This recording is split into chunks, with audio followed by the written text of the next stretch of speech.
Overnight, President Trump's former national security advisor, Mike Flynn, making headlines requesting immunity in exchange for testifying about his Russian contacts. Let's go right to our senior White House correspondent, Cecilia Vega, for all the latest. Good morning, Cecilia.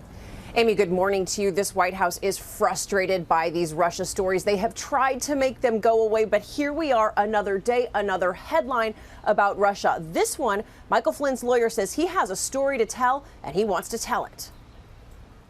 President Trump's former national security advisor, General Michael Flynn, this morning is back in the spotlight. Fired by the president last month for not fully disclosing his contacts with Russia, now Flynn has offered to testify before at least one congressional committee investigating Russia's role in the election in exchange for immunity. He certainly has a story to tell, and he very much wants to tell it, Flynn's lawyer said in a statement. But he is now the target of unsubstantiated public demands by members of Congress and other political critics that he be criminally investigated. No reasonable person who has the benefit of advice from counsel would submit to questioning in such a highly politicized witch hunt environment without assurances against unfair prosecution. So far, investigators are reportedly unwilling to cut a deal. We're all targets of a sophisticated and capable adversary. Those investigations into Russia already underway.